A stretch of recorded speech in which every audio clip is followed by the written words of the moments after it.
Bueno, señor presidente, ¿Qué tal? te Gracias. agradezco mucho No, es un esta gusto. disposición de tiempo, Es un gusto. pero voy a empezar con una autocrítica.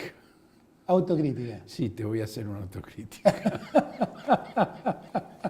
¿Cómo es eso? A ver.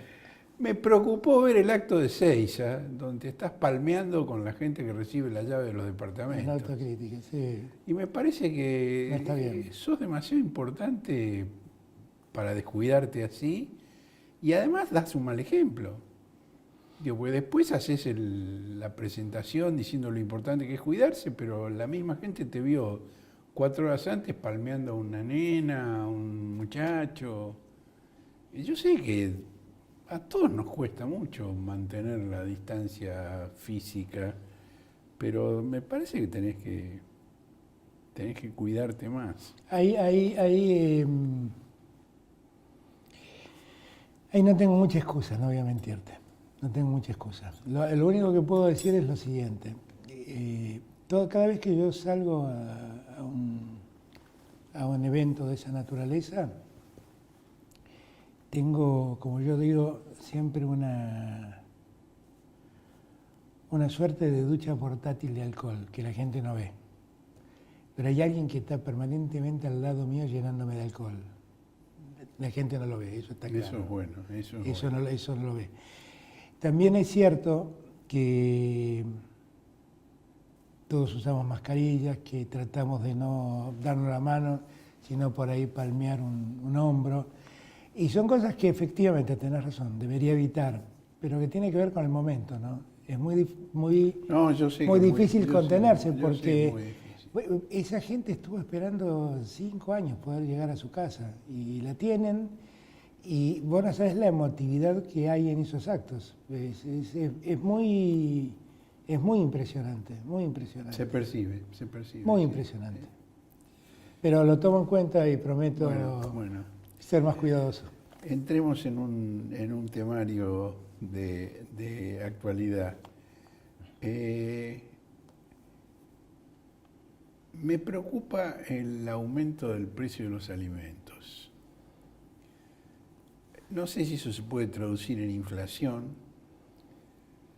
técnicamente, pero sí se traduce en una penuria para los sectores más golpeados.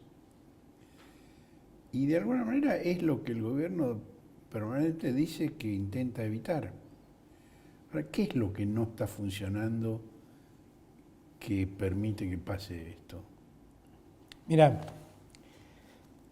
nosotros tenemos los precios cuidados muy instalados en los grandes centros de compra, los supermercados, los hipermercados. Allí los precios cuidados están funcionando.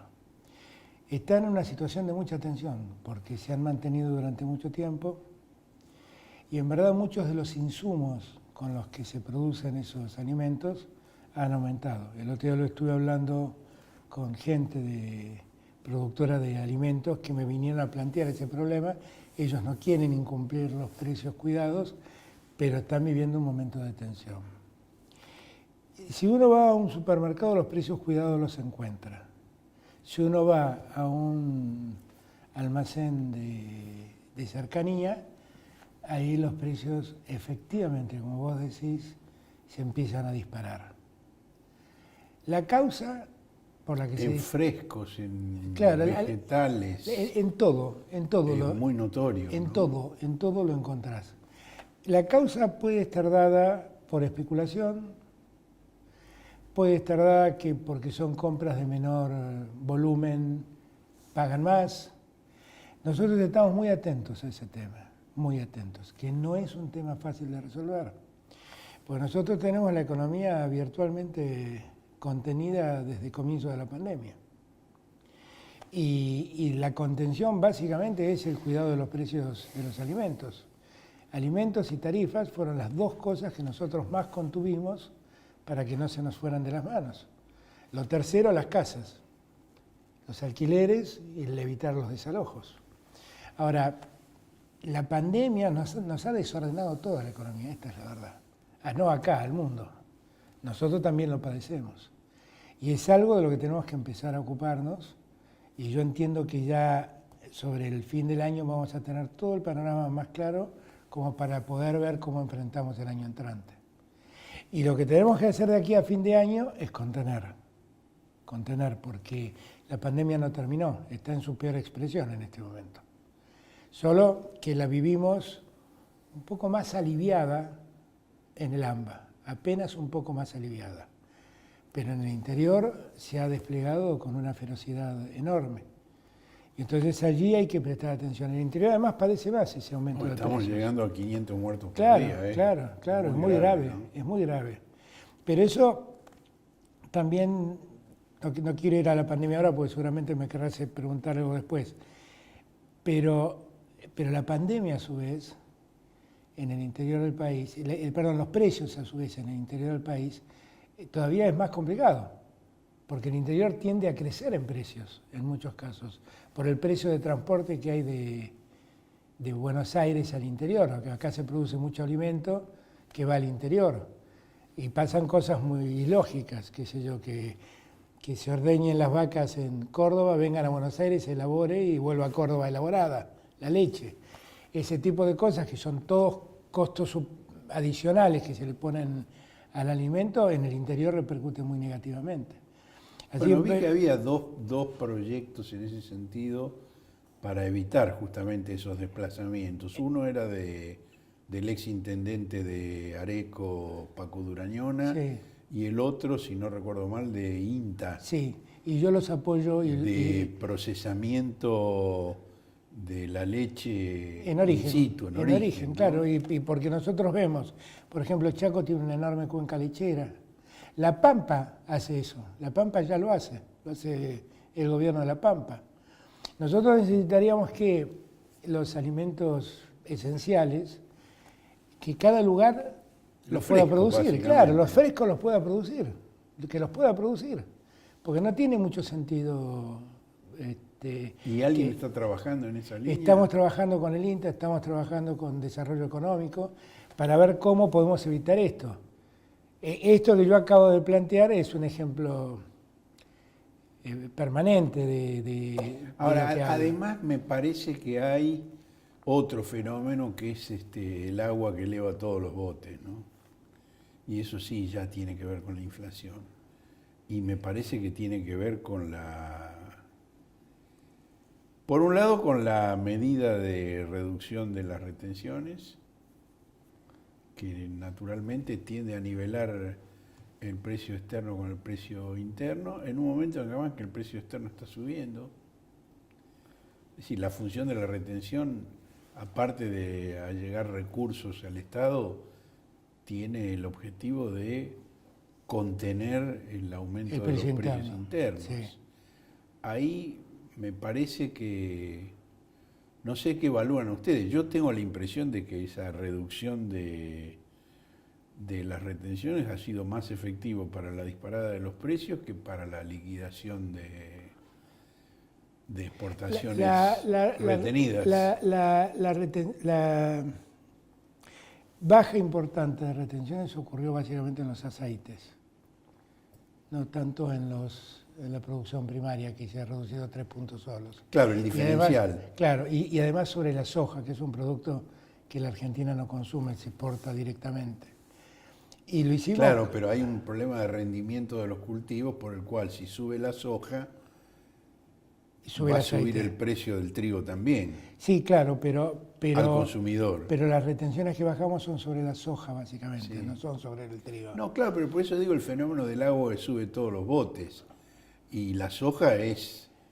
La realidad es que nosotros la soja le bajamos 3 puntos las retenciones con el solo propósito de incentivarlos a liquidar las exportaciones que hubieran hecho y que no liquidaron. ¿Y se produjo ese Eso está ocurriendo está ocurriendo de un modo muy lento. Pero más expectativa teníamos en los aceites. Y ahora, allí habíamos hablado con las cámaras de aceiteros, habíamos hablado que ellos iban a liquidar y estamos esperando que liquiden lo que tienen que liquidar. Ahí está Gustavo y Dígoras, ¿no? Claro, y ahí sí tenés una caída. ¿Con él se negoció la baja de las retenciones? Con la cámara de ellos, ¿cómo se llama? La cámara de aceiteros. La cámara de aceiteros, Seara. Ciara. Son dos. Con Ciara. Con Ciara. Trabajan en conjunto, Claro. una de cereales y una de Claro. aceite. La de aceite es Ciara. Con Ciara lo que acordamos es tratar de bajar La los... otra es SEC. Exactamente, bajar La retención. las retenciones al aceite y que liquiden lo que han exportado y todavía no han liquidado. Ahora, leí por ahí que había una propuesta de Felipe Solá de bajar el doble la retención. ¿Es real eso?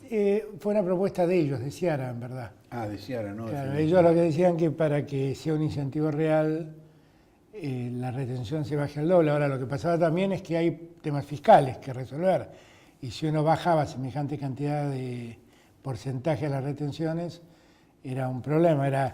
Básicamente, eso era no tanto para el aceite, era para la soja. Que la soja baje 6 puntos las retenciones. Y esos 6 puntos se recuperaban en los últimos 3 meses del año, octubre, noviembre y diciembre, y el 1 de enero volvían a pagar 31 como es hoy. Ahora, más allá del detalle, digamos, si bajó rápido, bajó lento o no bajó, lo que me da la impresión de que aquí hay lo que Guillermo Bierba llama proyectos en pugna, ¿no? Digo, el proyecto de la asociación empresaria claramente pasa por ahí, por bajar retenciones, por bajar impuestos, por pagar reintegros, por pagar subsidios. Eso no ha cambiado en Argentina, lamentablemente eso es una disputa de Argentina de tiempo inmemorial. Los sectores empresarios entienden, en su gran mayoría, que pagan muchos impuestos, que parte de esos impuestos son las retenciones, aunque las retenciones son derechos a la exportación, técnicamente no son impuestos, y entonces lo que se le pide siempre es que se alivie la carga impositiva. Cuando uno habla de cargar... Está en el pliego que presentó la Unión Industrial, Claro, también siempre, está lo mismo. Siempre lo plantean. Lo que pasa es que la realidad indica que cuando, por ejemplo, hablamos de bajas en la retención de alimentos, como podría ser el trigo, o de impuestos a los alimentos, lo cierto es que eso nunca se traslada al precio. Lo cierto es que eso se convierte en utilidad de la empresa. Eso está absolutamente demostrado por lo que la historia dice. Cuando uno le baja el precio del IVA, por ejemplo, para poner un ejemplo cualquiera, a un producto alimenticio y lo baja del 21 al 10, esos 11 puntos que deja de pagar se convierten en utilidad del empresario, no se convierte en una baja del precio. Siempre es igual, siempre es igual. Entonces, nosotros además tenemos que entender que la Argentina tiene un problema fiscal muy severo. O sea, nosotros ya teníamos un problema fiscal, determinado básicamente por un estado agónico. O sea, recordemos que el 10 de diciembre no teníamos Ministerio de Salud, no teníamos Ministerio de Ciencia y Técnica, Bueno, la pero la educación. situación fiscal mejoró mucho con la negociación con los bonistas. Ahí mejoró lo que se llama el déficit financiero. Nosotros tenemos un déficit Bueno, está primario. bien, pero la caja es una sola. Sí, es verdad. Con el Digo, déficit... esa diferenciación entre déficit primario y déficit financiero es una Pero argucia de quienes comparto- defienden el endeudamiento. Comparto lo que decís, 100%. Porque siempre te piden que bajes el déficit Comparto- primario Comparto lo que decís. y ustedes hicieron lo contrario, mantuvieron el déficit primario, No, pero que- redujeron el claro, déficit es que financiero. en verdad, Esa es una buena jugada. claro, pero en verdad, ¿qué te quiero marcar? Nosotros teníamos alrededor de 6 puntos de déficit fiscal, de los cuales 4,5 puntos eran déficit financiero y 1,5 punto era déficit primario, como se llama. Para que la gente no se entienda, el déficit primario es lo que el Estado que entra y lo que entra sale. y lo que el Estado paga. ¿Ok? Y esto es intereses de la deuda. Este déficit lo sacamos de lado durante 4 años. Y pasaron del 1,5% al 4,5% Sí, de déficit y primario. es muy posible que crezca de acá a fin de año, porque nosotros todavía seguimos pagando ATP, seguimos pagando asignaciones. Se va a renovar el ATP. El ATP se va a renovar y estamos viendo si no hace falta hacer un IFE 4 para terminar el año tranquilos. Entonces,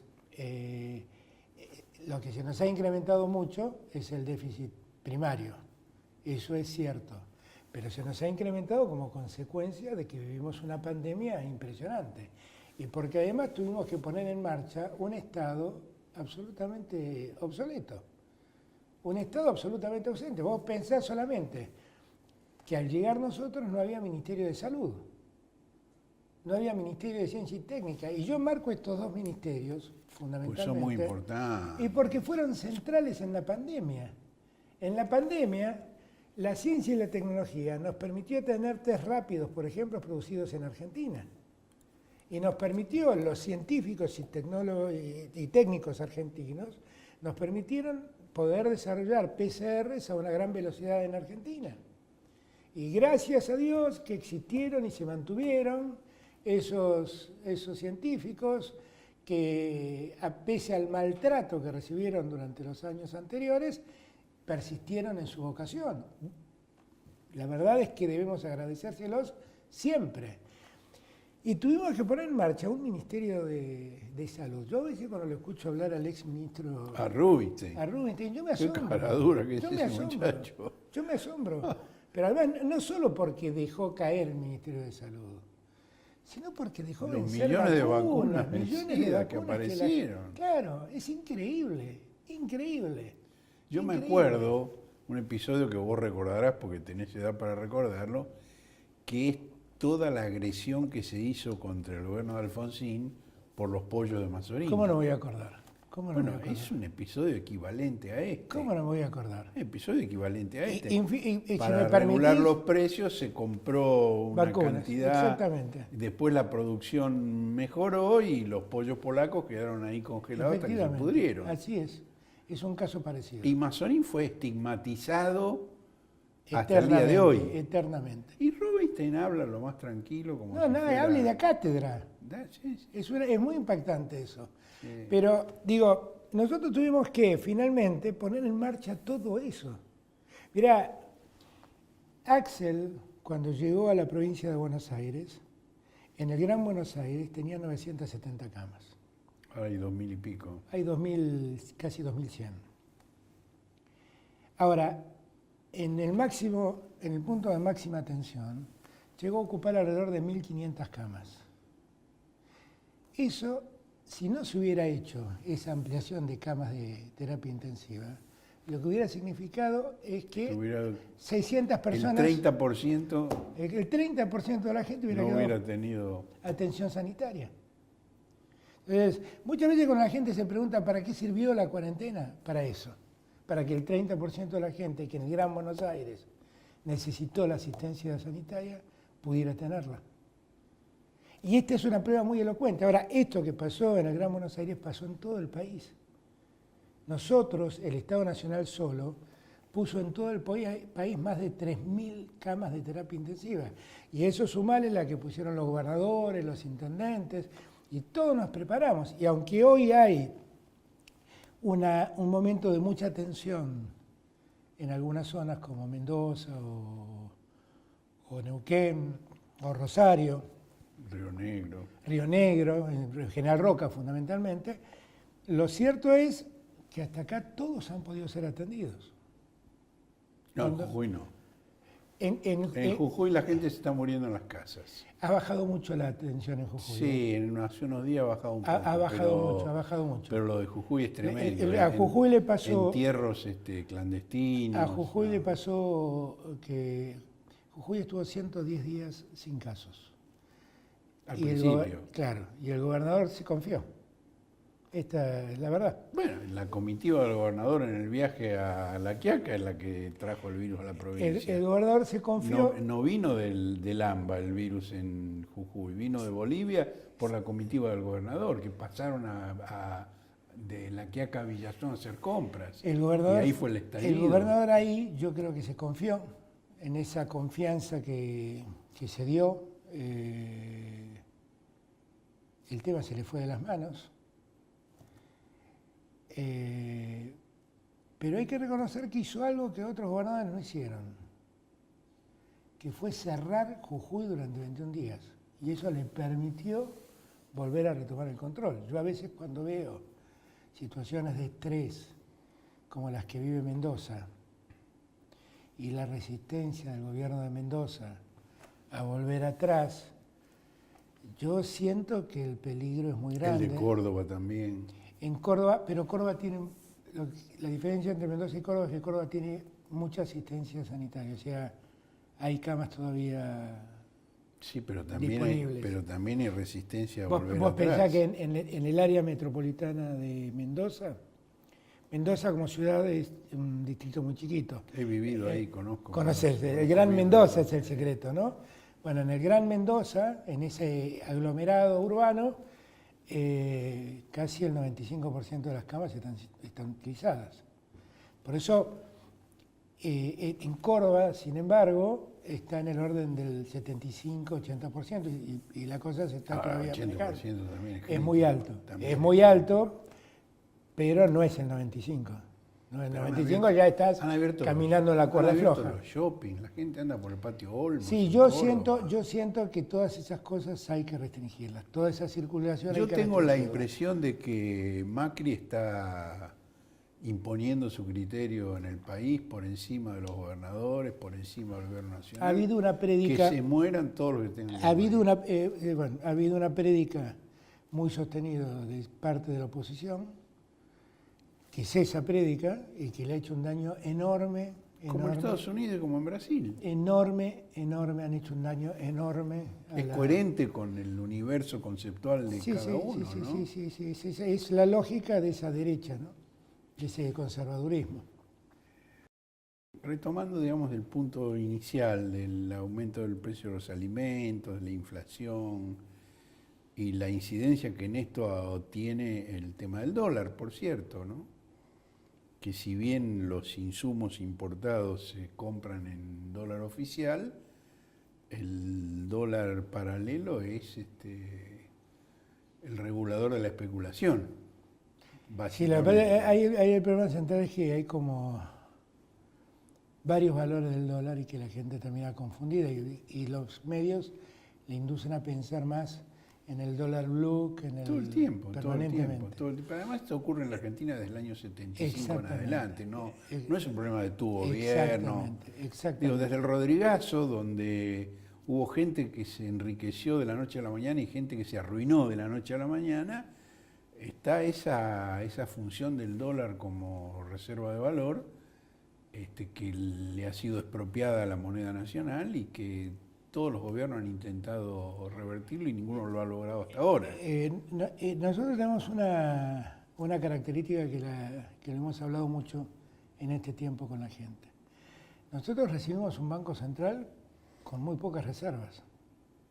Nosotros nos olvidamos, pero entre la elección primaria, las PASO, y el 27 de octubre que ganamos la elección, Se fugaron 23.000 millones de dólares. 23.000 millones de dólares dejaron salir tratando de sostener que un dólar que no pasara a los 60 pesos. 23.000 millones de dólares. Nos dejaron A pesar que vos le había dicho que 60 estaba bien. Claro, porque yo traté de ponerle un ancla para que dejen de salir los dólares. Pero no fui muy exitoso, no te voy a decir una cosa por otra. La realidad es que se fueron los 23.000 millones de dólares y cuando nosotros llegamos en diciembre, lo que nos encontramos es un banco central lánguido, sin reservas, vacío. Y en eso nosotros quisimos empezar a ordenar el tema. ¿Y con qué situación nos encontramos? Nos encontramos con un escenario de pocos dólares. O sea, las disponibilidades de dólar de libre disponibilidad son bajas. Y nosotros queremos privilegiar el uso de esos dólares para comprar insumos para la importación fundamentalmente. Hay una demanda sostenida de argentinos que quieren claramente ahorrar en dólares. Y a nosotros disponer dólares para el ahorro nos cuesta. Por eso existe ese dólar que llamamos dólar ahorro, que paga el impuesto país y paga un 35% como anticipo de ganancias. Ahora, está el dólar blue y el contado con liqui. El contado con liqui es un mercado muy, muy pequeño, que mueve aproximadamente 20 millones de dólares, no mueve más que eso. Sí, pero va con el semáforo delante. No, y porque los diarios además lo levantan como un mercado muy importante. El dólar blue tiene en este momento un problema. Ese es un mercado ilegal, claramente, que también está teniendo carencia de dólares. Porque el dólar blue, ¿de dónde se hacen los dólares habitualmente? Del turismo. O sea, viene un turista y va a una cueva, vende sus dólares. No hay turismo. Claro, no hay turismo, hay menos dólares. Hay menos dólares, el dólar tiende a subir. Es un juego de oferta y demanda. No es un mercado muy grande tampoco, porque precisamente tampoco hay demasiado dólar para ofrecer. Y cuando nosotros cortamos el juego de los que cobraban del Estado el auxilio y se iban a comprar dólares para después venderlos. O recibían el Claro, crédito. claro, después venderlos y se hacían de la diferencia. Cuando cortamos esa mecánica, se achicó aún más la oferta del dólar. Pero igual no baja. Y no baja porque el dólar tiende a subir, justamente, porque hay menos dólares. Hay menos dólares para ofrecer. Como hay menos dólares, es más caro. Ahora, nosotros estamos viendo... Bueno, pero eso supone un mercado de competencia perfecta y no lo es. Es un mercado... Yo tengo la impresión de que esos precios están fijados de antemano por grandes operadores que no dependen de... Hay un poco de todo. De la oferta y la demanda. Hay un poco de todo. Parece que... Hay un poco de todo. Lo que yo sí creo es que nosotros debemos tender a ordenar este mercado de las divisas. O sea, el mercado está muy desordenado. De hecho, hay 4 valores de divisas. El dólar oficial, el dólar ahorro, el dólar blue, el contado con liqui. Y nosotros tenemos que tender a ordenar eso. Y estamos trabajando.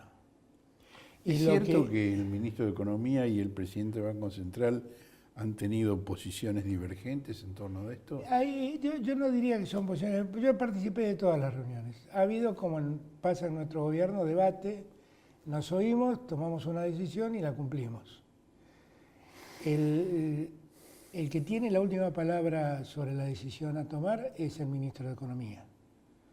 Yo sigo creyendo que tiene que haber una cabeza que defina, y es el que tiene la capacidad de definir la macroeconomía. Y ese es Martín. Ahora, con Martín lo que estamos viendo, ayer mismo lo estuvimos hablando, antes de viajar al acto de Seiza, es que debemos empezar a trabajar para ordenar el mercado bursátil en Argentina. Porque está absolutamente desordenado. Por el motivo que quieras. No sé si es que faltan dólares en el blue, o que sobran dólares y especulan, que son las dos cosas. Lo cierto es que nosotros esto tenemos que ordenarlo. Y para nosotros también, para poder ordenarlo, es un tema central ordenarnos en un programa con el Fondo Monetario, que esto recién está empezando. El Fondo Monetario mandó el día martes, Cossacchi Cubedu, exactamente, a su grupo técnico por primera vez. Y yo tengo muy buenas expectativas en que vamos a poder hacer un programa con el fondo. ¿Y en qué va a contribuir el fondo a ese ordenamiento que mencionás? No, básicamente es que nosotros allí sabremos claramente que el fondo entiende nuestras necesidades internas. O sea, nosotros hasta acá al fondo le hemos planteado todas las dificultades que tenemos. De necesidades internas que no son de aporte de más fondos. No son aportes de más fondos, es seguir destinando recursos a los sectores más necesitados. Llámense jubilados, llámense gente en situación de indigencia o de pobreza. ¿Pero cómo afectaría eso el tema de la cotización? No, es que creo que en ese contexto donde ordenamos la cuestión, porque eso tiene una repercusión clara en la cuestión fiscal. En ese contexto donde empezamos a ordenar un programa fiscal en acuerdo con el fondo, vamos a poder ordenar el problema de la divisa. En ese nuevo contexto. Ahora, Martín Guzmán estaba convencido de que una vez que se cerrara la negociación con los bonistas privados, iba a aflojar la presión sobre el dólar. Eso no ocurrió. Eso no ocurrió porque... ¿Qué garantía hay de que en el acuerdo con el fondo sí vaya a ocurrir? Digo, existe el riesgo de que sea una visión ingenua, Sí, que pero sea una versión que supone nosotros lo que tenemos que entender... transparencia y libertad de fuerzas de mercado, cuando en realidad lo que hay son grupos concentrados que están operando deliberadamente con el objeto de desestabilizar al gobierno. Nosotros lo que tenemos que entender es que nosotros llegamos a un acuerdo con los acreedores, pero que Wall Street sigue operando. Y en verdad el aumento de riesgo país tiene que ver con que parte de los que hicieron el acuerdo con nosotros salieron a vender los bonos argentinos. Si vos me preguntás, los bonos argentinos en este momento son un gran negocio porque están muy baratos, pero los que los baratan son ellos poniéndolos en el mercado a la venta. Esa es una Pero si pelea. son tan buen negocio, ¿por qué los venden? Los venden porque básicamente tampoco muchos de ellos han quedado contentos con el acuerdo con nosotros, porque ha sido para ellos un acuerdo muy exigente para Y nosotros. quieren salir rápido. Por ejemplo, o para complicarle la vida al gobierno, si querés. No lo sé, porque ahí hay una pluralidad de acreedores y no sé qué ánimos los impulsa. Lo que sí veo es que el aumento de riesgo básicamente tiene que ver con la baja del precio de los bonos. Y la baja del precio de los bonos es que esos mismos fondos que recibieron los bonos salieron a venderlos. Y ejercen allí una presión, porque también hay una fuerte presión para que inversores externos que tienen dólares en Argentina puedan sacarla. Y hoy en día nosotros estamos impidiendo eso, que además se vayan esos dólares. Entonces, ahí hay un juego de poder que sin duda existe. La idea que nosotros tenemos es que en el marco de un programa con el... Ahora, paremos un poquito ahí. Existe esa pugna de poder. Estamos acordando sobre este punto. Ahora, para enfrentar eso, ¿no hace falta una coalición social más consciente, más organizada, que permita resistir eso? Porque, por ejemplo, el 9 de julio vos hiciste ese acto con distintos sectores empresariales y sindicales. Inmediatamente la CGT se reunió con la AEA, que es justamente el núcleo central de esa pugna de poder.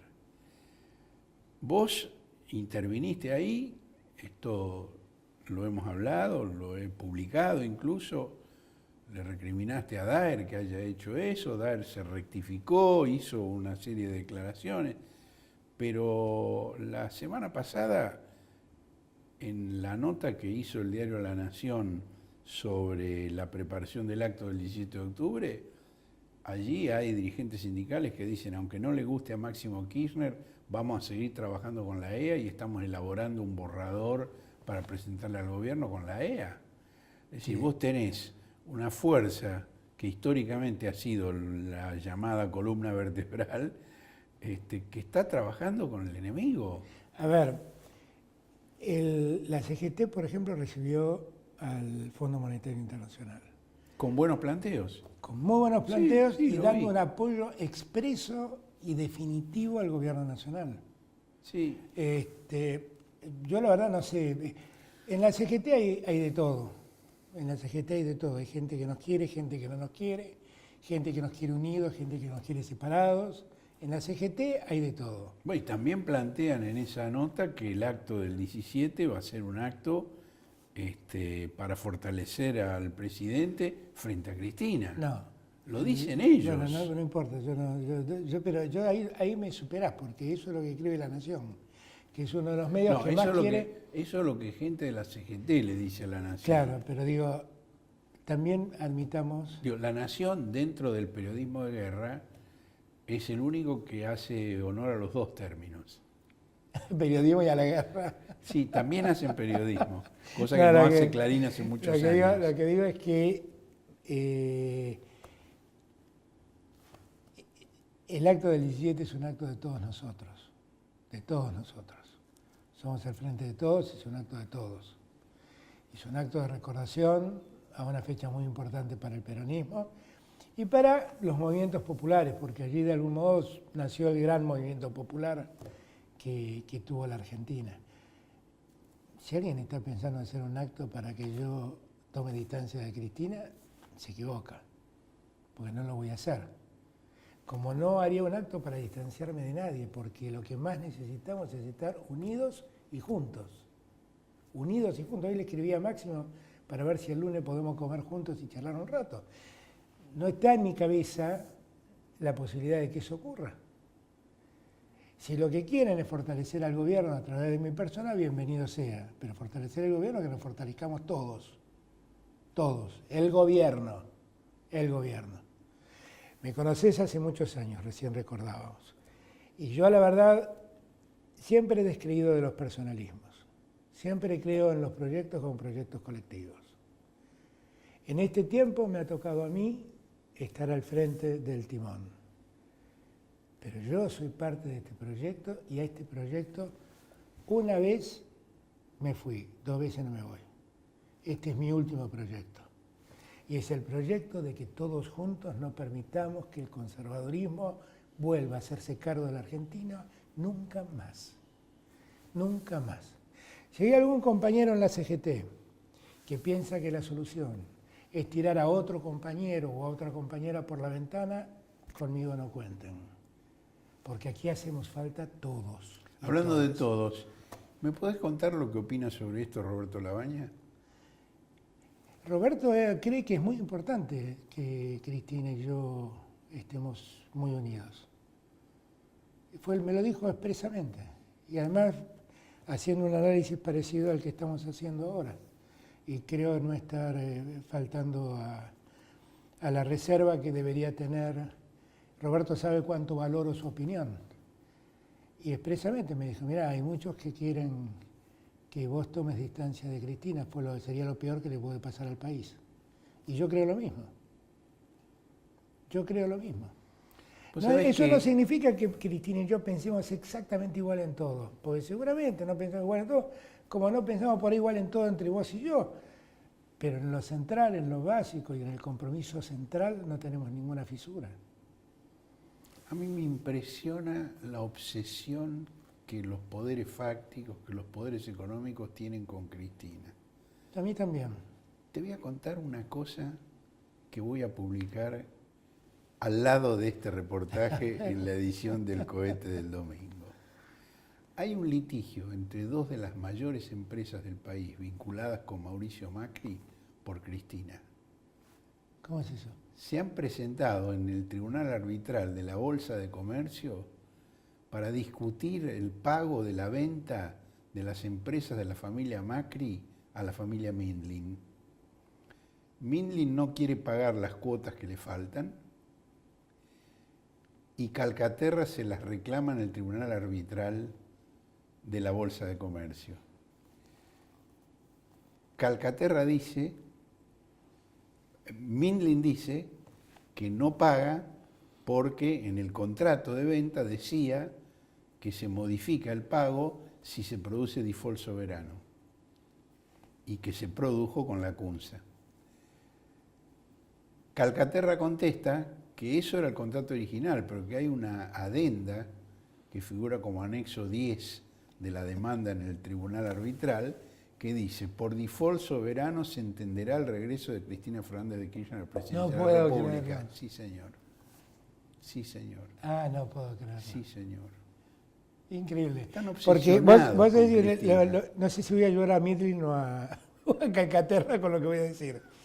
Pero en verdad el default soberano... Se ayudan solo los dos. No, pero digo, el default soberano ni siquiera ocurrió con la CUNSA. El default soberano ocurrió en enero del 2018. Claro. Que fue el día en que los mercados le dijeron no te presto más Claro, plata. cuando deciden ir al fondo. Por Exactamente. supuesto. Ahí ocurrió el default soberano.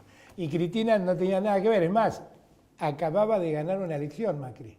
Sí, claro. Acababa de ganar la elección de octubre del 2017. Sí, claro. Así ahí, pobre Cristina. Pero no mirá sé- hasta qué punto están obsesionados con Cristina. Ahora, es impactante. Es impactante. Yo Entonces, estoy... el default es cuando te dejan de prestar cuando no podés pagar y cuando llega Cristina. Exactamente. Qué impresionante. Y Mindlin, yo me comuniqué con Mindlin, después de ver los documentos me comuniqué con Mindlin y le dice, no, esa cláusula no, esa cláusula la pidió Calcaterra, mandó un correo pidiendo esa cláusula, pero nosotros nunca la aceptamos. Y en cambio, Calcaterra dice, ¿cómo? Yo voy a pedir esa cláusula que implica que no me van a pagar. Obviamente la pidió él.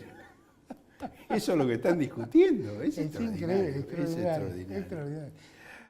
Me parece que claramente están definidos dos campos, dos proyectos. Lo que no sé si todos de nuestro lado tienen claro cuáles son esos proyectos y dónde se para cada uno, ¿no? No, yo creo que la inmensa mayoría de nosotros entiende dónde estamos parados. Y todos tenemos un común denominador, que eso sí creo que no hay dudas, que es que no podemos permitir volver a favorecer el desarrollo del conservadurismo en Argentina. Qué generoso sos llamarle conservadurismo soy muy a eso, generoso, ¿no? Sí, es parte de mi vocación de diálogo. Estás realmente buscando cerrar la grieta. Es parte llamarle conservadores. Es parte de mi vocación de diálogo. Digo, pero lo que digo es que lo que creo que hay es que muchos sienten que hay más de un camino para llegar a ese objetivo. Y eso está muy bien, porque a mí me parece que una de las cosas que mata a la política es el fin del debate. O sea, cuando dejamos de debatir, la política se muere. La idea de que hay un discurso único, que hay verdades reveladas, que no existen ideas sino dogmas, todo eso a los movimientos políticos le hace mucho daño. Yo, mientras la discusión sea discutir por qué camino vamos, me parece que es espléndido. Lo que no tiene que estar en discusión es hacia dónde vamos, que fue un poco lo que yo planteé en el acto de Ezeiza, donde hice en términos sanitarios lo que no correspondía. Y lo recordé el otro día cuando tuve que presentar un libro que hicieron en homenaje de Néstor.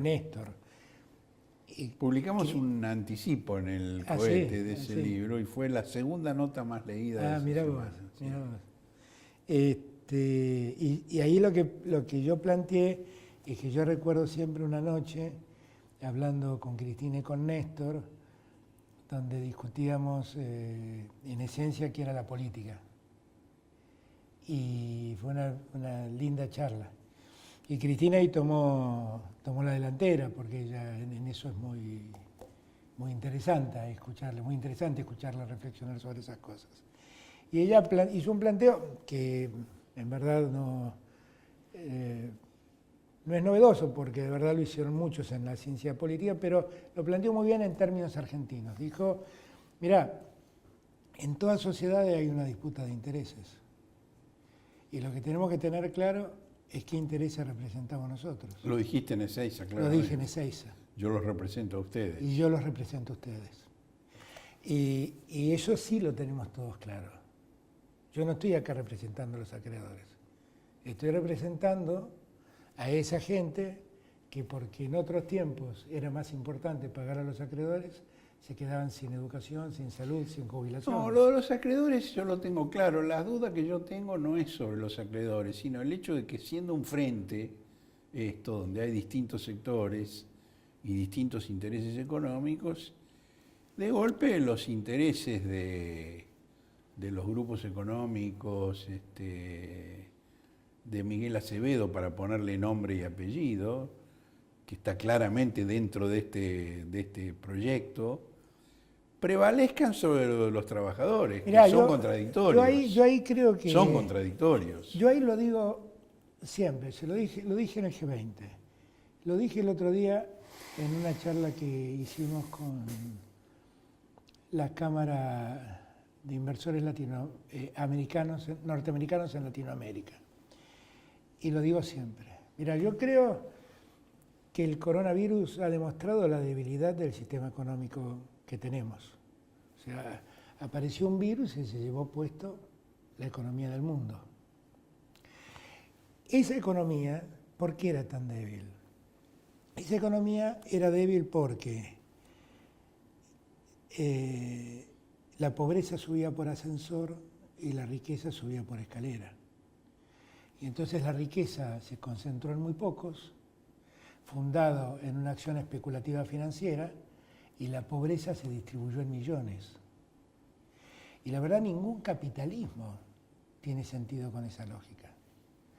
Porque si el capitalismo es el mecanismo de desarrollo de una sociedad, de desarrollo económico, lo que tiene que darles a todos oportunidades de crecer y desarrollarse. Y crecer y desarrollarse es mejorar los términos de igualdad y de distribución que actualmente existen.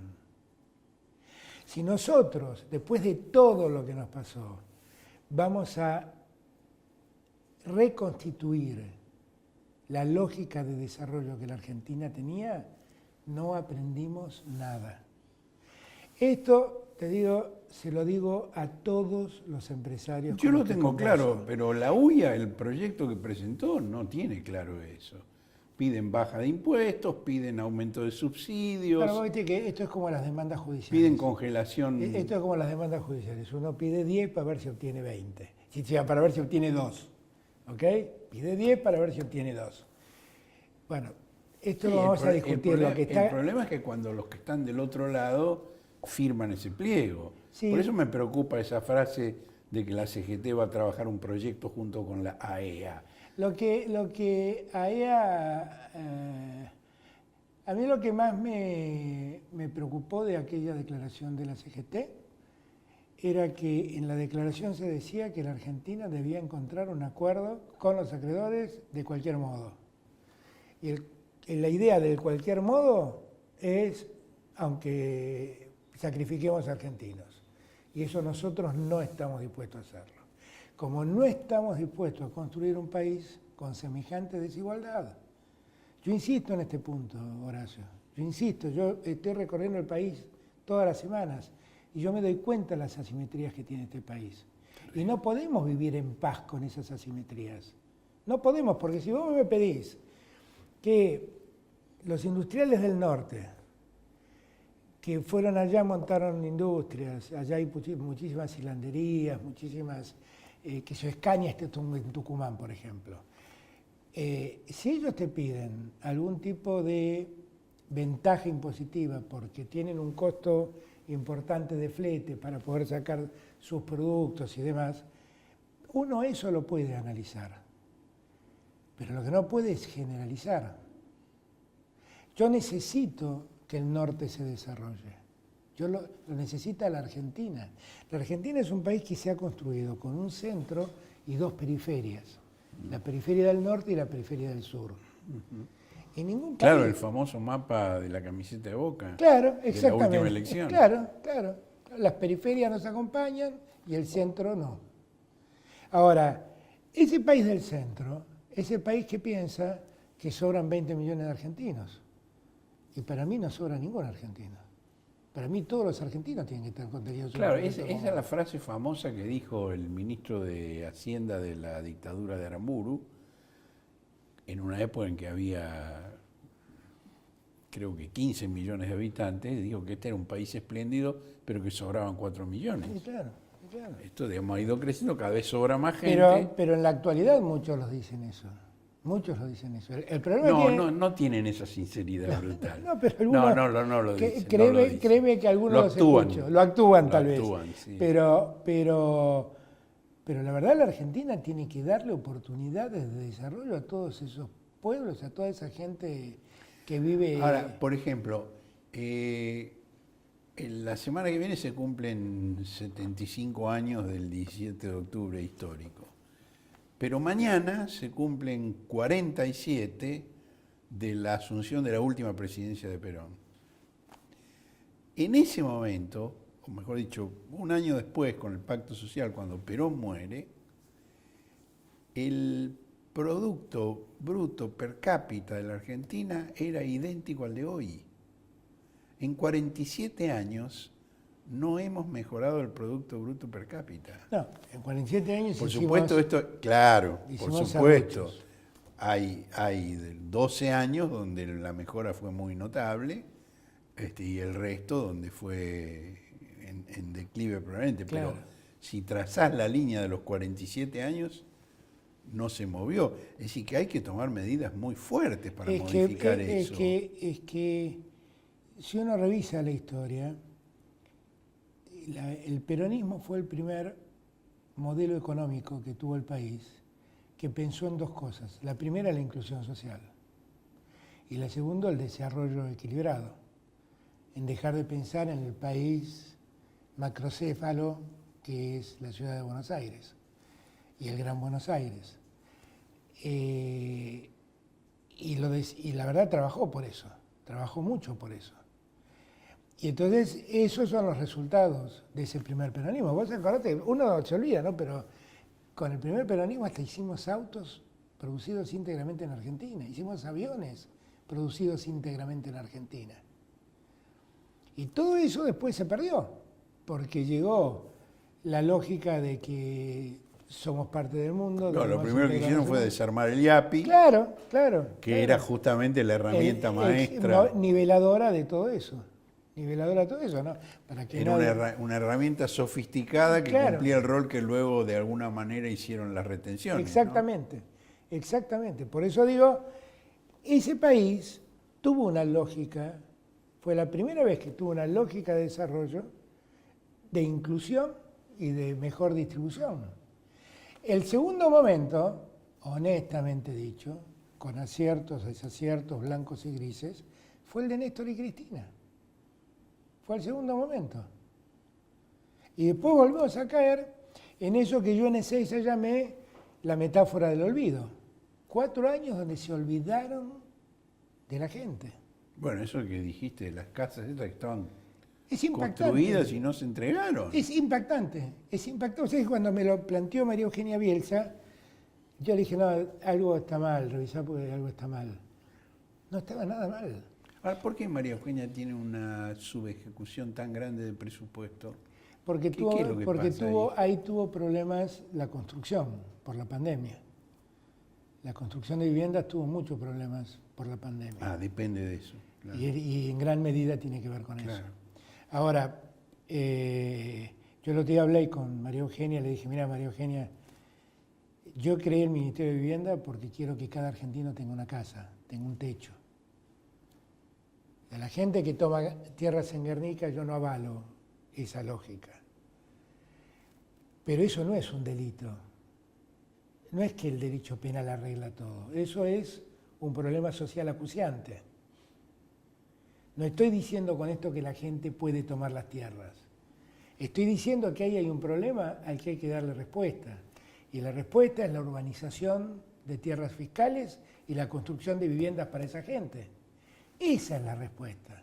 La respuesta no es ir con un policía y con un juez a sacarlos a palazos de ahí. Insisto, no está bien que tomen las tierras, pero es un acto desesperado de una sociedad que no está dando respuestas.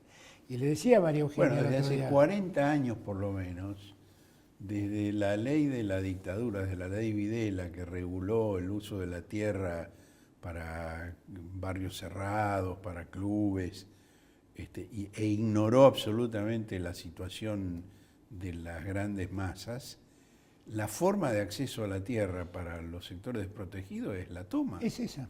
No hay otra. Y bueno, y todos los que llamamos barrios populares nacieron así. Por eso digo, hay que entender, yo le decía a María Eugenia, que yo en la campaña me había propuesto crear un Ministerio de la Vivienda para darle a la vivienda un rol central. Y le decía, yo a esta altura soñaba con que vos ibas a ser la ministra estrella, que íbamos a estar construyendo viviendas. ¿Y qué te contestó? No, entonces me dijo, bueno, ahora creo que estamos en condiciones de poder salir con todo por este motivo. Estoy confiado en que lo podamos hacer, porque primero, 2 observaciones. Que en el año 2015 hayan quedado construidas 11.000 casas, viviendas, y no se hayan entregado, hablan del modo en que ignoraron a los argentinos que necesitaban. Es el desprecio. Ignorancia que conlleva desprecio, efectivamente. Efectivamente. Que que nosotros, esas 11.000 casas que es espléndido que las pintemos, las pongamos en condiciones ya para ocupar, que es lo que estamos haciendo ahora, lo hagamos cuanto antes. Le vamos a dar solución. Si cada familia son casas generalmente de 2 cuartos, con lo cual deben ser familias de 4 personas. Si eso es solución para 40.000 personas, no es poco. Pero es muy poco en relación a todo lo que necesitan vivienda. Durante Entonces, el gobierno de ustedes, a partir del año 3, se combinó la necesaria construcción de viviendas con la generación de empleo y con la organización popular. Y se crearon cooperativas que trabajaron en la construcción de viviendas. El caso más notable, que yo conozco bien porque lo he estudiado, es el de Jujuy, con la Tupac Amaru y Milagro Sala, que lo está pagando como presa política desde hace pronto 5 años, mientras se ha paralizado totalmente la construcción de vivienda en esa provincia y los radicales te van a putear si no me contestás esto que yo voy a decir. Porque la otra vez cuando lo llamé carcelero de Milagro Sala se ofendieron con vos, no conmigo. sí. Conmigo dan por descontado que yo soy incurable. Y Morales no se le ocurre nada mejor que reformar la Constitución y el Código Penal por decreto. La Constitución Nacional, la Constitución Provincial y el Código Penal Nacional lo reformó por decreto. Sí, no sé muy bien qué fue lo que hizo. Y dio un decreto por el cual establece unas reglas para, es decir, prohíbe el indulto de femicidas, que es algo que no existe. Nunca nadie indultó a un femicida. Es un gesto del Trump de la Puna, el Trump de la Puna, que muestra también, digamos, el respeto por las instituciones. Si hubiera Ahora querido- defendelo para que no te masacren los radicales. No, digo que si hubiera querido ser más republicano, él hubiera simplemente eliminado el derecho al indulto que tienen los mandatarios, ¿no? Que es una rémora de la monarquía, que es lo que yo creo. En verdad yo creo que un presidente no debe indultar a nadie, que eso es una rémora de la monarquía. Ni a Milagro Sala. Es una rémora de la monarquía esa. Yo espero, lo de Milagro acaba de llegar a... Yo sigo muy de cerca el tema de Milagro Sala, que todos lo sepan porque tampoco me gusta la política de clases. Ahora ha llegado a la Corte. A la Corte Suprema de la Nación. Y espero que la Corte pueda revisar cómo se actuó. Sí, porque además han sido procesos aberrantes, ¿no? Pero yo espero que la Corte... Yo no debo hablar mucho de esto, vos sabés que tengo ciertas limitaciones como presidente. Sí. Pero espero que la Corte pueda revisar esto, pueda ver qué ha pasado con esto. ¿Cómo va el trabajo de la comisión asesora sobre la Corte, el Consejo de la Magistratura? Está funcionando a pleno y muy bien, y muy bien. La verdad es que lo voy siguiendo y estoy muy contento con los actores que son parte de esa comisión, porque los aportes han sido infinitos y las reflexiones son de las mejores. Y Me dicen que hay propuestas de ampliación del número de miembros. hay de todo, algunos que proponen eso, otros que proponen... Pero el tema de la Corte recién se está empezando. Se trató ya el Ministerio Público, el Ministerio de la Defensa, el tema del Consejo, y recién ahora están introduciéndose al tema de la Corte. Hay de todo, están trabajando con total libertad y con total autonomía. Y la verdad lo están haciendo muy bien. La verdad lo están haciendo muy bien. Para mí, a mí me va a servir de mucho para mejorar y formar opinión sobre muchas cosas. ¿Cuál es tu expectativa sobre la decisión de la Corte respecto de la designación de jueces a dedo? Esa Corte donde tiene 2 miembros designados a dedo y una tercera conservada a dedo. A ver, a mí lo que más me gustaría es que la gente entienda de lo que estamos hablando para que después entienda lo que va a resolver la Corte. Hay jueces en la Argentina que se llaman jueces federales. Son jueces que intervienen cuando el Estado es parte, básicamente, cuando un funcionario es parte o cuando están afectados los intereses del Estado. Esos jueces federales están distribuidos a lo largo de todo el país. Tienen distintas competencias algunos. Por ejemplo, hay jueces federales en lo penal económico y jueces federales en lo penal criminal y correccional en la capital. Hay jueces orales, hay jueces de cámara. En lo contencioso administrativo, en lo contencioso y en lo demás. comercial. ¿Qué es lo que ha pasado?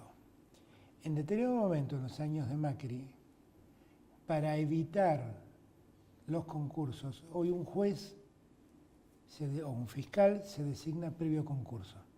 Tiene que hacer un concurso de oposición y antecedentes. Y en función de las notas que sacan, quedan calificados. El Consejo de la Magistratura le manda al presidente una terna y dice, estos son los 3 mejores para ocupar este cargo. El macrismo lo que hizo en algún momento es aprovechar una vieja institución que existe en la justicia, que es el de los traslados. Los traslados siempre se hicieron entre jueces de la misma jerarquía. En el caso típico, para que la gente me entienda del traslado, pensemos en una cámara. Una cámara de apelaciones tiene salas. Cada sala tiene 3 miembros. En la sala 1, el miembro A se pelea con el miembro B. Entonces el miembro B pide ser trasladado a otra sala para mejorar la convivencia de funcionamiento. Esto ha sido admitido siempre, siempre, y no ha habido problemas. Pero lo que el macrismo descubrió es que por vía de traslados podría cubrir vacantes que a ellos les interesa cubrir. Entonces, por ejemplo, dijo... Bueno, además no es casualidad que lo que se esté discutiendo en este momento sea el depósito de 3 paracaidistas en tribunales que tenían causa de Cristina, ¿no? Por ejemplo. Los designaron como fuerza de tareas, por ejemplo, con la misión específica de romper con el juez natural y sancionar a Cristina, ¿no? Ese fue un caso peor todavía. El primer caso fue un caso donde sacaron 3 miembros de tribunales ordinarios, no federales, y los convirtieron en una sala federal. A eso la Corte se opuso y esa sala desapareció. Pero lo que estamos discutiendo ahora es la situación, primero, de 2 jueces que eran miembros de un tribunal oral federal y que pasaron a ser camaristas federales. Esos traslados son traslados que rompen con el principio de igualdad del cargo. Porque no es lo mismo ser un miembro de un tribunal... materia y de funciones. No es lo mismo ser un tribunal oral que ser un camarista. Primero, son jerarquías distintas. Lo único que tienen igual es el sueldo. Claro, uno es un juez de primera instancia, el otro es un juez de cámara, de alzada. Es verdad, tienen el mismo sueldo, pero que tengan el mismo sueldo no quiere decir que tengan la misma jerarquía. Porque con ese criterio podría ser camarista federal, podría trasladar a un secretario de la Corte y mandarlo a un tribunal oral o a la Cámara. Claro, no es un problema de sueldo, es un problema de la jerarquía. Uno es un tribunal de alzada, el otro no. En la Cámara, la Corte lo que dijo en la acordada número 7 es que había que reunir ciertas condiciones. Igual jurisdicción, igual competencia territorial, igual jerarquía. Jurisdicción quiere decir la materia sobre la que vos entendés. Los tribunales orales federales desarrollan juicios orales, es decir, le llegan procesados para desarrollar un juicio oral y ver si es culpable o inocente. Se dedican básicamente a analizar cuestiones de derecho de fondo. La Cámara Federal... Y la prueba que ya investigó... Claro, pero la prueba es para ver si es culpable o inocente. Eso es el derecho de fondo, ¿ok? La Cámara Federal nunca interviene en un juicio oral. La Cámara Federal lo que hace es ver cómo se desarrolla lo que se llama la etapa instructoria de la investigación. ¿Dónde termina su accionar la Cámara Federal? en el momento en que a lo sumo decreta el procesamiento, confirma el procesamiento que alguien ha decretado. Que ese es el punto de inicio del juicio oral. Con lo cual, esto se entiende en la instrucción, esto se entiende en la oralidad. Jurisdiccionalmente como la no Unión tiene... Ferroviaria y la Fraternidad y los señaleros, digamos. Algo parecido. Los tres van en el tren, Algo pero con con funciones diferentes. Algo parecido, ¿ok? Segundo, la jerarquía. No es lo mismo ser un juez de primera instancia que ser un tribunal de alzada, con lo cual la jerarquía también está complicada. La competencia. Bueno, es verdad, los dos tienen competencia en la ciudad de Buenos Aires. Son la misma en la ciudad de Buenos Aires, pero tienen uno competencia en el juicio oral y el otro tiene competencia en la instrucción. Con lo cual, los tres requisitos que la Corte Suprema marcó en la acordada 7 están quebrados. Claro, pero la acordada 7 marca esos tres requisitos y la conclusión es que se puede trasladar a Bertuzzi. Es autocontradictoria esa acordada. Es absolutamente autocontradictoria. Entonces, ¿pero qué dice?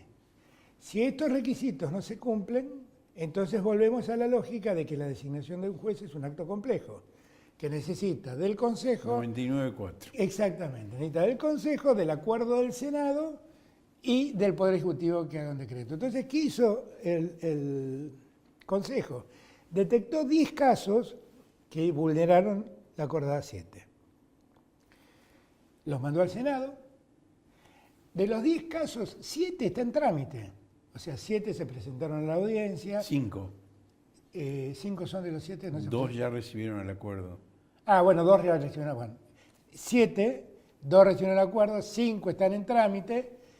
Y los otros 3, Bruglia, Bertuzzi y Castelli, nunca se presentaron. Y ese es el motivo por el que se dice, como nunca se presentaron a buscar el acuerdo, directamente se los vuelve a sus tribunales. Que es lo que dice la acordada número 7. Ahora, la concesión, la apertura del persaltum. Termino con esto. ¿Quién es el republicano? Porque yo estoy convencido que el republicano soy yo. Porque yo podría haber hecho la gran Macri. Me hacía el distraído, miraba para otro lado y dejo decía... estos 3 aquí. Claro, digo, mira, a ver, busquemos 2 amigos en los tribunales orales federales y cubramos las 2 vacantes que quedan en la Cámara Federal. Y tengo el juzgado de Canicova y el juzgado de Bonadío libre, buscamos 2 amigos de algún juzgado federal del interior del país y pongámoslos ahí. Yo no quiero hacer eso. Yo quiero prestigiar a la justicia. Y yo quiero que los jueces sean designados por el método que la Constitución dispone. Y esto que quiero yo es lo que quiso el Consejo y es lo que quiere Cristina y quieren los senadores. Ahora, la posibilidad es que la Corte... Y ahí me voy un segundito a tu pregunta anterior, porque no la quiero dejar pasar. El persaltum.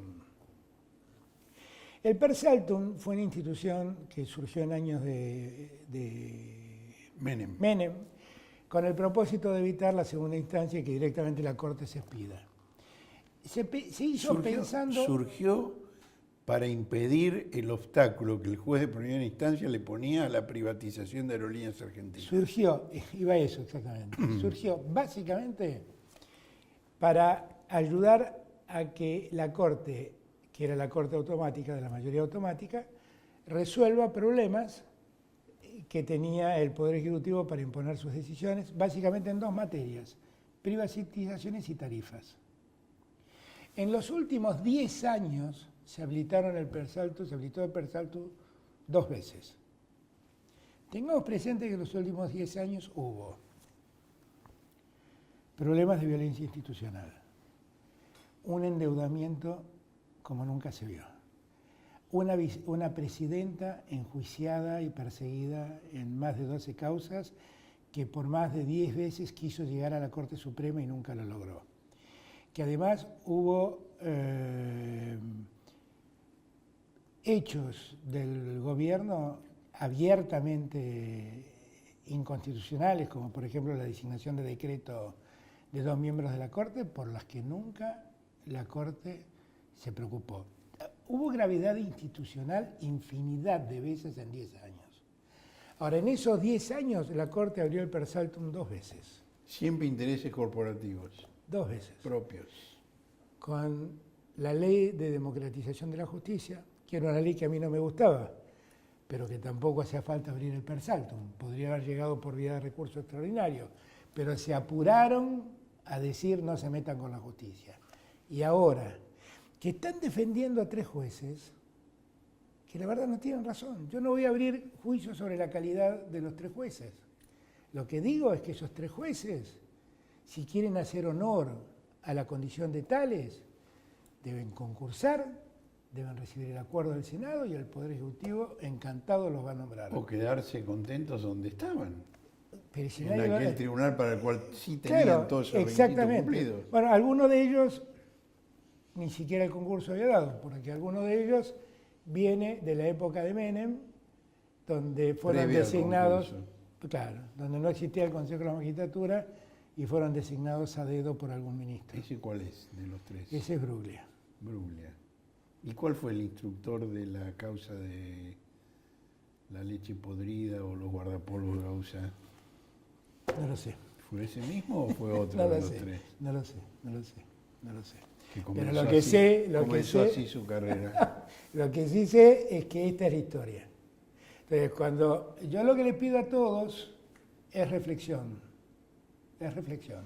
Ahora, en la Corte, por lo que yo tengo escuchado, una de las hipótesis que está contemplando es darte la razón en todo lo que estás diciendo de ahora para adelante, pero considerar que en el caso de estos 3 tienen derechos adquiridos porque Pero ya... es que si tengo razón en todo lo que estoy diciendo, no puede ser que tengan derechos adquiridos alguien que no tiene razón. No, yo estoy de acuerdo con vos. Te cuento lo que escucho de la Corte. Yo no sé qué va a hacer la Corte, pero lo que digo es, si tengo razón en todo lo que yo estoy seguro de lo que estoy diciendo, ¿eh? Estoy convencido de lo que Y estoy además diciendo. la Constitución no contempla traslado de jueces.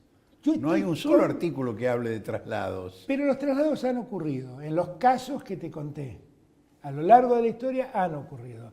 Y ha habido también casos Claro, excepcionales. siempre que las autoridades que tienen la facultad constitucional del artículo 99, inciso 4, no opinen lo contrario. Exactamente. Y ha habido casos excepcionales, como por ejemplo algún juez que por ahí está en algún lugar del interior del país y que por una cuestión familiar necesita afincarse en Buenos Aires para el tratamiento de un familiar, qué sé yo, y se dan esos traslados y se aceptaron, cargos de igual jerarquía, esos casos y de competencias semejantes, esos casos se aceptaron. Pero esto es llenar los cargos que a mí me importan con mis amigos. Sí, pero además cargos que te importan para hacer una tarea que implica sustituir al juez natural, porque previamente Cargos echaron... que a mí me importan porque porque- me van a juzgar a mí. Porque previamente echaron a los jueces que estaban allí. Además, porque habían además, fallado en contra de lo que me estoy olvidando de ese el detalle. expresidente dice que habían acordado. Me estoy olvidando de ese detalle, efectivamente. Digo, a Ballestero lo obligaron a jubilarse. A Fara lo trasladaron a otra sala, a otra cámara. Y a Freiler lo echaron con juicio político, Así fue. que se realizó mediante una trampa, porque no tenían el número del Consejo de la Magistratura. Así ocurrió. Y Yo- para impedir que jurara el senador que tenía que asumir, Lorenzetti lo retuvo 3 horas en la Corte para que no llegara en horario Yo insisto y el siempre- Consejo pudiera suspender a Freiler. Yo- Digo, es la mafia lo yo que estuvo en insisto- juego acá. Yo insisto siempre en este punto. Miren, lo que yo deseo es que los jueces recuperen el prestigio social que han perdido. Mm. Para recuperar el prestigio social que han perdido, tienen que volver a ser jueces. Y lo primero es hacer la carrera judicial como la Constitución manda. Y en este punto, yo también quiero quiero marcar algunos detalles. Quiero marcar el primer detalle de que cuando Bruglia y Bertuzzi llegaron a la Cámara Federal como llegaron, hubo dictámenes de los que fueron sus colegas, Llorens y Urso, Y que dijeron que no. diciendo que ese no era el modo de llegar a la Corte, a la Cámara.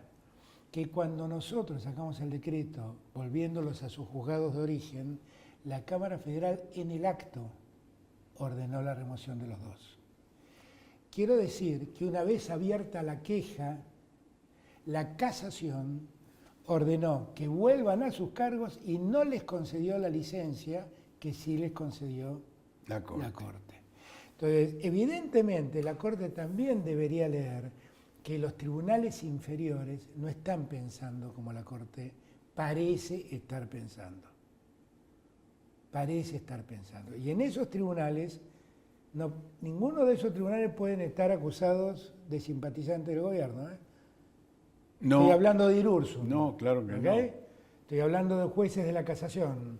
No estoy hablando de jueces que uno pueda pensar que son simpatizantes del gobierno. Yo lo que quiero es tener una justicia de jueces probos, de jueces dignos. Y no tengo ganas de nombrar amigotes que me den tranquilidad, porque como yo no vine a delinquir, voy a irme con la frente en alto porque no me voy a llevar nada que no sea lo que es mío. Y no voy a permitir que en mi gobierno alguien lo haga. Y si alguien lo hace, voy a ser el primero en sancionarlo. Pero, por favor... Hoy no escucho, hablando de lo que es tuyo, no escucho a tus perros. Parece que si los escucharan no podríamos tener este reportaje tan tranquilos. No podría. Otros temas que quisiera conversar con vos. Uno es el voto argentino en el Consejo de Naciones Unidas de Derechos Humanos sobre Venezuela, que ha provocado bastante conmoción porque es una iniciativa por la cual se interesó Mike Pompeo, el secretario de Estado de Estados Unidos. ¿Por qué en este caso el eje Argentina-México no se mantuvo, así como no se mantuvo en el caso del BID, pero al revés? Exactamente. Sí, en el caso del BID, México se acercó a Estados Unidos y en el caso de Venezuela, México se alejó de Estados Unidos. Pero México que lo explique López Obrador, explícame claro. Vos lo de la Argentina. México tiene, yo tengo un gran cariño y un gran respeto por López Obrador. Y no nos va a distanciar esta diferencia de ningún modo. Bueno, tiene una frontera tan larga como la nuestra con Chile, pero con Estados Unidos. Exactamente, ¿no? Como alguien dijo, tan lejos de Dios y tan cerca de los Estados Unidos. Lo que creo es que acá el problema no fue bien explicado y bien entendido. Y no se ha tenido en cuenta la historia. La historia cuenta... En la edición de hoy tenemos una columna donde lo explica el canciller Solá. Ah, qué bueno, qué bueno. La historia cuenta que la Argentina, cuando nosotros asumimos el gobierno, era parte del Grupo de Lima. Nosotros claramente tenemos muchas diferencias con el Grupo de Lima. Tantas diferencias que nosotros nunca participamos de ninguna reunión del Grupo de Lima y nunca suscribimos ningún documento salido del Grupo de Lima. Y estamos viendo de qué modo se puede reconstruir una alternativa al Grupo de Lima. Por ese motivo nos sumamos a la CELAC, que es presidida hoy por México. Pero nosotros nunca participamos con el Grupo de Lima. Desde que llegamos, estamos promoviendo una solución al problema de Venezuela. La solución tiene reglas básicas. Primera regla básica, es un problema de los venezolanos. Segunda regla básica, no hay derecho a entrometerse en la vida de los venezolanos. Tercera regla básica, es inadmisible una intervención militar. Cuarta regla, haremos todo lo que esté a nuestro alcance para favorecer el diálogo y que los venezolanos encuentren una solución. Y quinta regla, hay que respetar los derechos humanos. Y quinta regla, hay que respetar. Esa es una regla implícita. Eso está para todos los lugares del mundo. Ocurrió que en algún momento hubo un primer informe de Bachelet, que es una persona a quien conozco, que me precia con su afecto y yo le tengo afecto, y a quien le tengo un enorme respeto. Y fue muy severa sobre algunas cosas que dijo en informe como alta comisionada de los derechos humanos de Naciones Unidas. En aquella ocasión yo hablé con ella y me interioricé de qué se trataba, y ella con mucha preocupación me contó lo que ella había visto.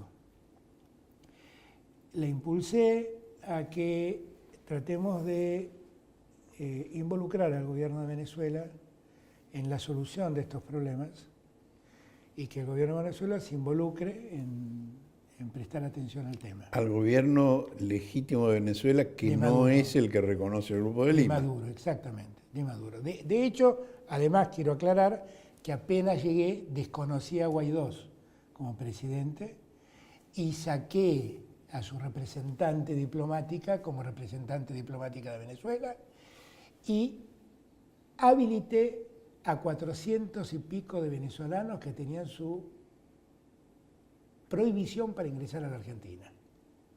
Hice todo esto, digo, para poner las cosas en su punto justo.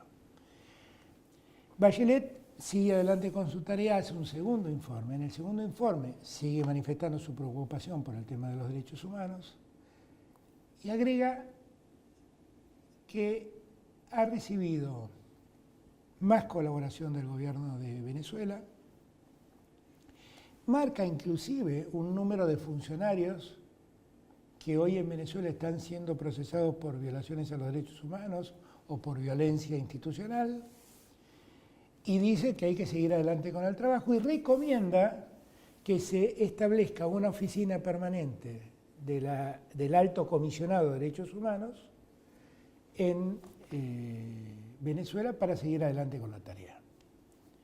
En el mientras tanto, nosotros, por invitación de Josep Borrell, el canciller europeo de la Unión Europea, nos sumamos al grupo de contacto, al grupo de contacto.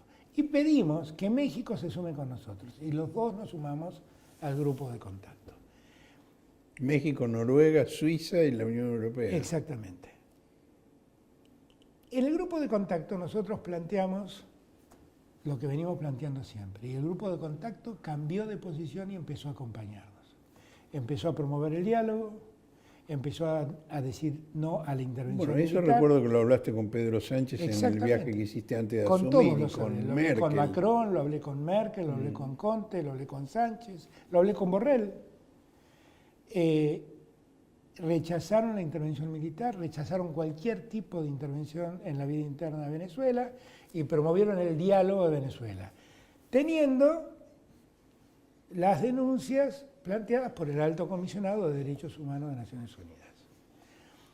En ese contexto, el Grupo de Lima le pide a Naciones Unidas la formación de una comisión especial para que investigue el tema de Venezuela, porque empezó a sentir que quedaba desplazado. Y que Bachelet estaba diciendo que Maduro estaba colaborando. Solamente eso dijo, porque también siguió diciendo que existían los problemas, que se mantenían los problemas.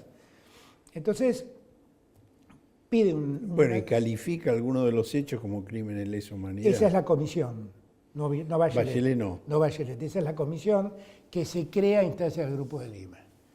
Y entonces, el Grupo de Lima pide que la conclusión de esa comisión, que dice exactamente lo mismo que lo de Bachelet, con la diferencia que le agrega un montón de adjetivos, pide que esa comisión sea tratada.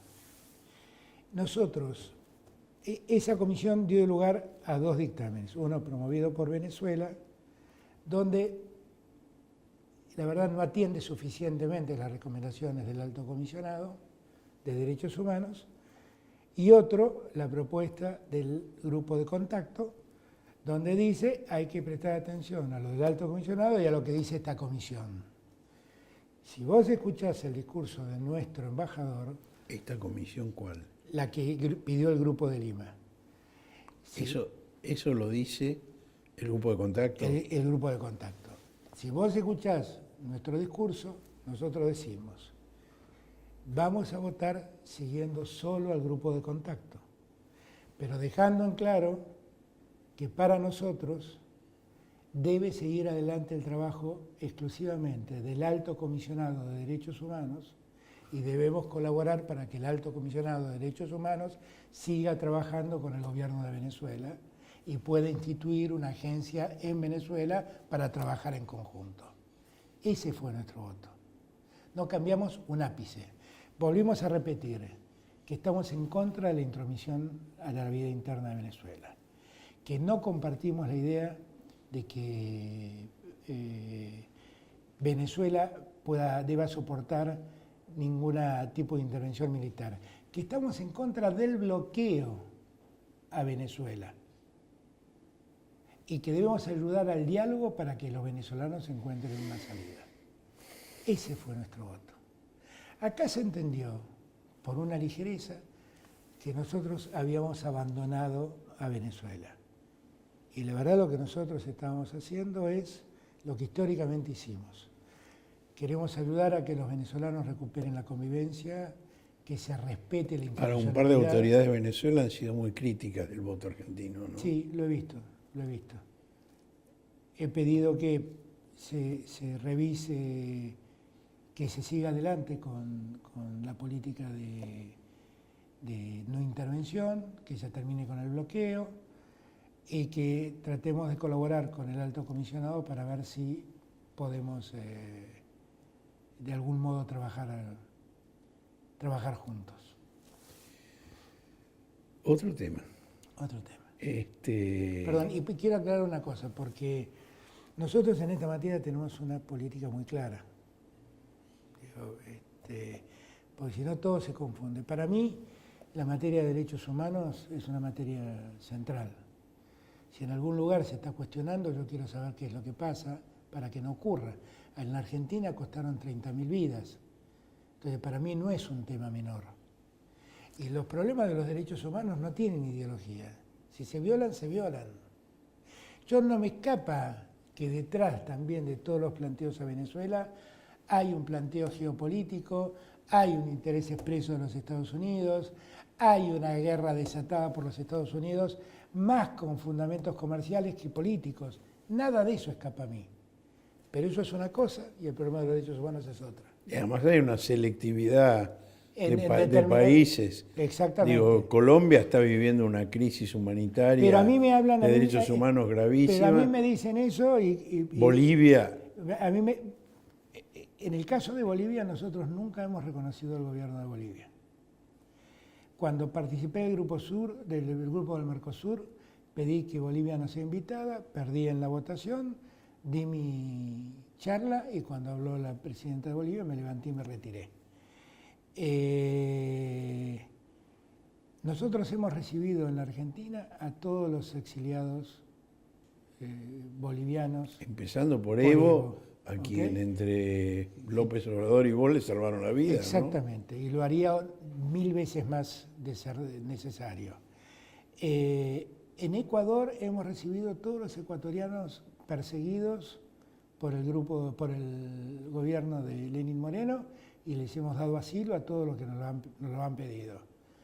Digo, no es que nosotros tenemos una política de desatención de esa realidad. No, ustedes no, por supuesto. Por eso a mí me dolió tanto, tal como se plantearon las cosas con el tema de Venezuela.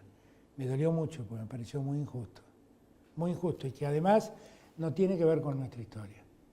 Bueno, nuestra historia de compromiso con los derechos humanos es de siempre. Vos me conocés hace 35 años y me planteás al día de hoy tu preocupación por las cárceles en Argentina. ¿Y qué digo? ¿Que sos un traidor? No. Hay una lucha constante y un respeto constante por los derechos humanos y eso no debemos perderlo. ¿Va a haber más cambios de gabinete de los que ya ha habido? ¿Qué cambio de gabinete? Bueno, renunció Adriana Puigros en Educación. Adriana es asesora mía. Lanciani en Energía. Por ahora no tengo previsto cambios en el gabinete. No los tengo previstos. Yo creo que el gabinete ha hecho un trabajo impresionante.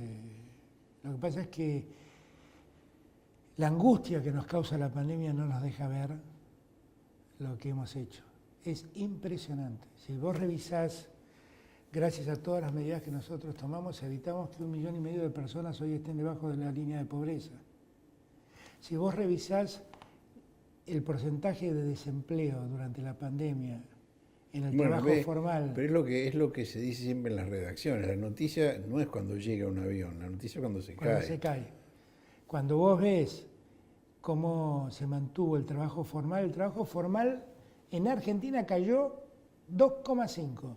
Lo mismo que cayó en promedio el trabajo formal en toda Europa. 9 millones de personas fuimos en auxilio de gente que estaba fuera del sistema. Eso es el IFE. La verdad, en el medio acordamos con los acreedores. Porque pudimos acordar con los acreedores, pudimos gastar todo esto que gastamos. Porque nosotros hemos gastado... Mira, ayer habíamos hecho la cuenta. Cerca de 700.000 millones de pesos se fueron al interior del país a dar auxilio al interior del país. Sí, lo mencionaste en la reunión con los gobernadores. Es el 48% de la coparticipación que reciben. O sea, recibieron una coparticipación y media, para decirlo de algún modo. Sí. No me arrepiento, es lo que debía hacer. Ahora, todo esto lo hice con este equipo. En el medio tenemos problemas, tenemos el problema del dólar, queremos que haya menos pobres, queremos que el trabajo se active más rápidamente, queremos encontrar la vacuna, queremos que se vaya la pandemia, todo eso queremos que hacer más viviendas. Yo, lamentablemente, el otro día tuve una reunión con los gobernadores y el gobernador de Neuquén dijo algo que creo que un poco a todos nosotros nos conmovió. Somos los gobiernos de la pandemia, con todo lo bueno y todo lo malo que eso implica. La última. El ministro Trota cumplió la orden que le diste de presentarse a la Oficina Anticorrupción para explicar sus sociedades offshore. Sí. Y las explicó y él las tiene en la Oficina Anticorrupción analizándolas. Yo quiero, mira, yo siempre cuento la historia. Cuando era abogado tenía consultores del exterior, o sea, gente del exterior o empresas del exterior que me consultaban sobre lo que pasaba en Argentina.